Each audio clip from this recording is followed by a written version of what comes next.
Mapagpalang araw po sa inyong lahat. Welcome to DJ Sean Stories. Turn on your notification bell, like and subscribe para sa crime stories araw-araw. Ang babae sa video na iyan ay si Karen, isang dalagang nagtungo sa Japan, dala ang pangarap na maiahon ang kanyang pamilya mula sa kahirapan. Subalit ang pangarap na ito ni Karen ay hindi na niya matutupad pa dahil sa karumal-dumal niyang sinapit sa kalye ng Japan. Para nga sa ating kwento ngayon, pag-usapan natin ang viral na storya na nangyari sa Japan na kinasasakutan nga ng dalawang migrant worker. At upang simulan ang ating kwento, tayo nga ay magtungo sa Hokkaido, Japan. Ang Hokkaido nga ang pinakahilaga at pangalawang pinakamalaking isla sa bansang Japan. Kilala ito sa napakalawak na kabundukan, mga bulkan, malawak na damuhan at natural na kagandahan. Sa partikular nga na parte ng bansang ito ng Japan, napili ng isang babae na tuparin ang kanyang mga pangarap. Ang babae na ito ay si Raya Hu, 24 years old, o tawagin na lang natin Karen. Si Karen ay nagmula talaga sa Central Java, Indonesia. Simple lamang ang pinagmulang pamilya ni Karen. Meron siyang 3 kapatid na mga lalaki at ang kanyang mga magulang ay mayroong maliit na sakahan at nag-aalaga sila ng mga hayop na kalaunan kanilang ipinagbibili. Bata pa lamang, batid na ni Karen ang kahalagahan ng kanilang pamilya. Ang kanyang mga kuya ay hindi na nakapagtapos pa ng pag-aaral dahil kapos ang kanilang pamilya. Kaya naman sa isip ni Karen, maging siya ay hindi na mabibigyan ng pagkakataon na makapag-aral pang muli. Bukod doon, bata pa lamang ay tumutulong na siya sa sakahan at pag-aalaga ng mga hayop. Sa isip nga ni Karen, ayaw niyang matulad sa kanyang mga kapatid dahil gusto niyang makapagtapos ng pag-aaral. Kaya naman naghanap ng trabaho ang dalaga upang meron siyang panggasto sa kanyang pag-aaral. Tinis nga ni Karen na hindi kumain sa eskwelahan upang siya ay mas makatipid. Pinagsasabay din niya ang pag-aaral at pagtatrabaho. Kalaunan, hindi na nga kinaya pa ng katawan ni Karen ang lahat at siya ay nagkasakit. Lubos na nag-alala ang kanyang mga magulang dahil sa mga nangyari. Sinabi naman ni Karen na mataas ang kanyang mga pangarap para sa kanyang sarili at sa kanyang pamilya kaya gusto niyang makapagtapos ng kanyang pag-aaral. At dahil nga sa nangyari, hindi na pinagtrabaho pa si Karen ng kanyang mga magulang. Bagkus ay sinabihan siya ng mga ito na mag-focus na lamang sa pag-aaral. Sinuportahan din si Karen ng kanyang mga magulang hanggang sa nakapagtapos na siya ng kolehiyo. Isa nga sa mga pangarap ni Karen ang makapagtrabaho abroad, lalo na sa bansang Japan. Gustong-gusto ni Karen ang Japan dahil sa ganda ng bansa na ito at sa malamig nitong klima. Tutol naman ang tatay ni Karen na siya ay mag-abroad dahil baka magkasakit lamang ang babae doon. Kaya naman napilitan si Karen na magtrabaho na lamang muna sa Indonesia. Subalit ang hindi alam ng tatay ni Karen, nag-apply na ang dalaga sa Japan at palihim din itong nag-aaral ng Nihongo. Nagtrabaho nga si Karen bilang kahera sa Alphamart. Mabait, sipag at matulungin. Ganyan ilarawan si Karen ng kanyang mga katrabaho. Habang sinusubukan ang kanyang swerte na makapagtrabaho sa Japan, isang lalaki ang nakilala ni Karen. Ang lalaki na ito ay si Mohamdi Agum Aji, 27 years old o tawagin na lang nating Miguel. Si Miguel ay nagmula naman sa Semarang, Indonesia. Tulad ni Karen, payak lamang ang pamumuhay ng pamilya ni Miguel. Maaga siyang nagbanat ng buto para buhayin ang mga nakababata niyang kapatid. Mas inuuna na din ni Miguel ang kapakanan ng kanyang mga kapatid, kaya naman hindi na siya nakapagtapos pa ng kanyang pag-aaral. Sa umaga, dishwasher si Miguel sa isang restaurant. At sa gabi naman siya ay isang delivery rider. Masipag pero tahimik na tao. Ganyan ilarawan si Miguel ng kanyang mga kaibigan. Ayon pa sa kanila, nasa loob ang kulo ni Miguel at nagugulat na lamang sila na marami pala itong kaaway. Ayon naman sa mga katrabaho ni Miguel, wala itong kibo sa trabaho at walang reklamo kahit maraming ginagawang trabaho. At nang pumanaw na ang mga magulang ng binata, naiwan sa lalaki ang lahat ng responsibilidad ng kanyang mga kapatid. Ayaw na ni Miguel na maranasan pa ng kanyang mga kapatid ang hirap ng buhay, kaya siya ay nagsumikap. Ilan sa mga kamag-anak ng lalaki ay nagtatrabaho sa bansang Japan.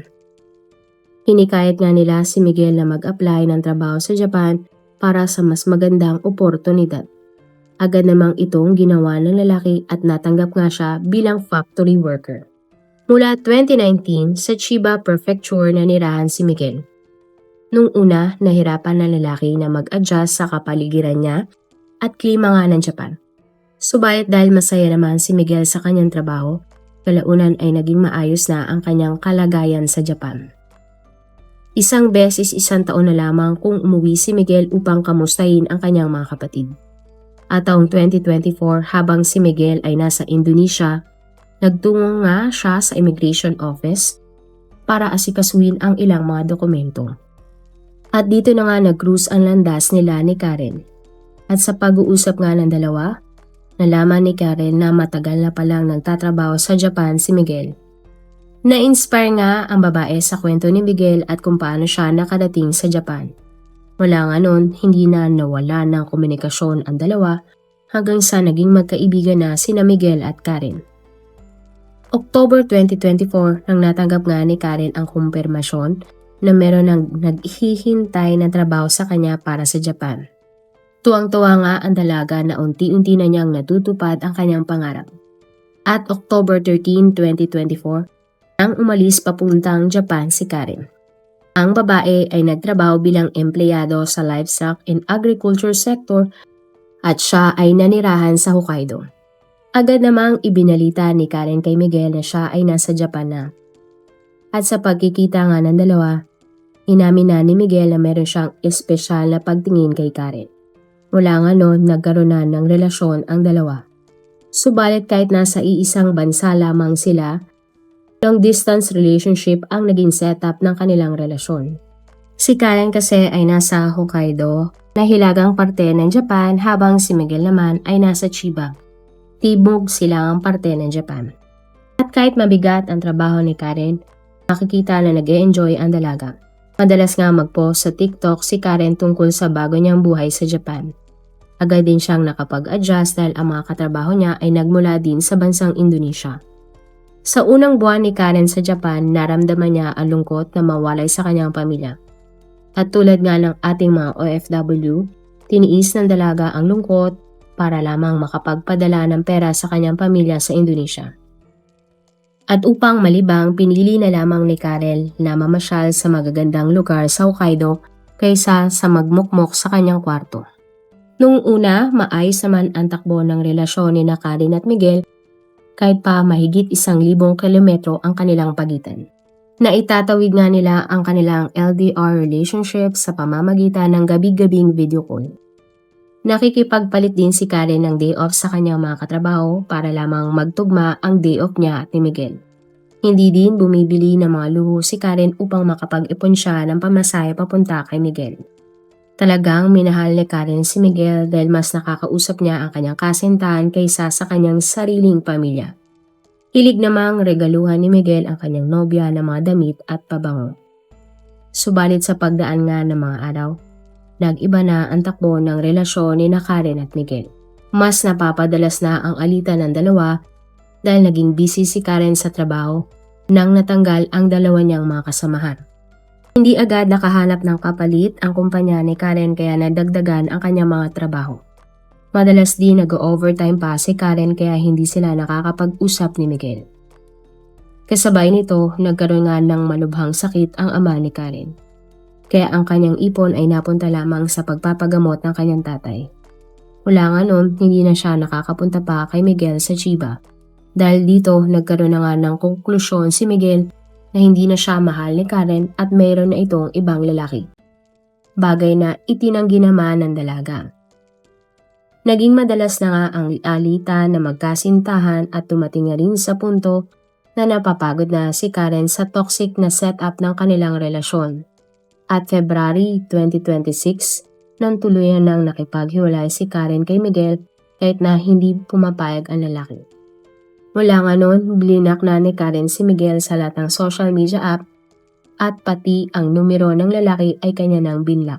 Na-realize nga ni Karen na hindi naman dapat siya nakikipagrelasyon dahil ang pinunta niya sa Japan ay trabaho. At nag-focus na lamang ang dalaga sa kanyang trabaho. Subalit April 2026, isang lalaki ang muling nagpatibok ng puso ni Karen. Ang kanyang doormate na kinilala lamang bilang Hadi na nagmula din sa Indonesia. Sina Karen at Hadi ay nagkaroon ng masayang relasyon. Naiintindihan kasi ng lalaki ang trabaho ni Karen, magkatapat lamang ang kanilang tirahan. Hindi katulad ng dati niyang karelasyon na si Miguel. At ang hindi alam ni Karen, labis na dinamdam pala ni Miguel ang kanilang hiwalayan. Lugmok ang lalaki at muntik na siyang tanggalin sa trabaho dahil hindi na ito nakakapasok.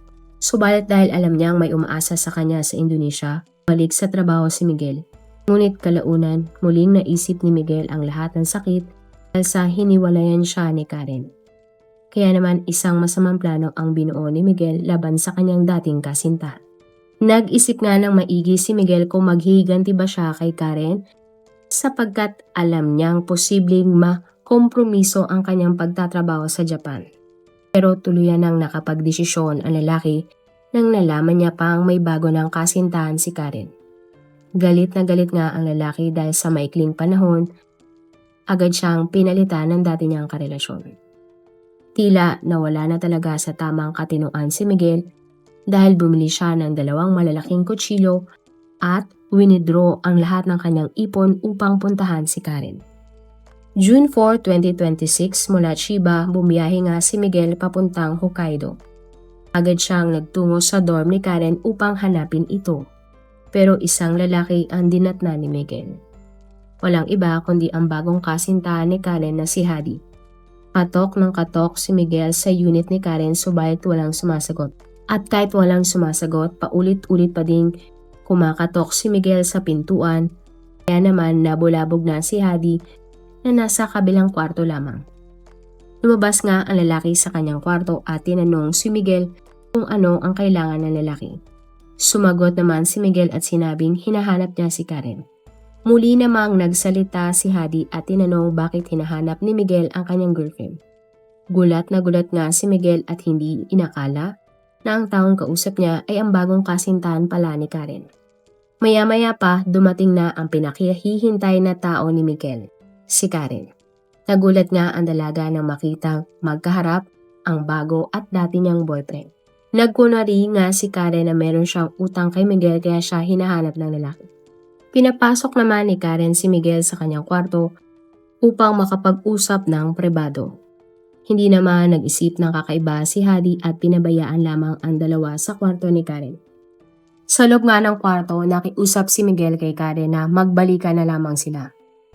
Hindi naman tumayo si Karen at sinabing meron na siyang bagong karelasyon. Inamin nga ni Karen na masyado siyang nasakal kay Miguel kaya siya nakipaghiwalay sa lalaki. Bukod doon, sinabi pa ng babae na mas importante ang kanyang trabaho kaya siya nakikipaghiwalay kay Miguel. At sa galit nga ni Miguel, bigla na lamang siyang nagwala sa kwarto ni Karen. Sinabi nga din ng binata sa dalaga na babawiin niya ang mga ibinigay niyang regalo sa dalaga. At nang sinimula na nga ni Miguel na guluhin ang kwarto ni Karen, dito na nagsisisigaw ang babae. Tila nagdilim na nga ang paningin ni Miguel kaya bigla na lamang niyang inilabas ang kanyang patalim at sinaksak si Karen. Hindi nagpatalo si Karen at bigla siyang tumakbo palabas dahilan para hindi siya muling masaksak ng dati niyang nobyo. Nagawa na nga ni Karen na makalabas ng dorm sa isang sidewalk area. Nagsisisigaw din ang babae kaya narinig siya ni Hadi at ng iba pang tao kaya sila tumawag ng mga otoridad. Mabilis namang rumesponde ang mga pulis at nakarating sila agad sa kalye. Maging si Hadi nga ay nakahabol kung nasa nandoon sina Karen at Miguel. Dinatna ni Hadi at ng isa pang pulis si Miguel habang sinasaksak si Karen. Agad nilang inawat ang lalaki at niluyo mula kay Karen. Dahil dito nasaksak ni Miguel ang pulis at si Hadi. Pinusasa naman ng iba pang mga Japanese pulis si Miguel at narecover mula sa factory worker ang 2 pang malalaking kutsilyo. Samantala, si Karen, si Hadi at ang isa pang pulis na nasaksak ay agad na dinala sa pinakamalapit na ospital. Nailigtas si Hadi at ang pulis mula sa mga tinamo nilang pinsala. Ginawa naman ng mga doktor ang lahat upang iligtas si Karen subalit sila ay bigo at dito na nga idineklara na ang migrant worker mula Indonesia ay wala ng buhay.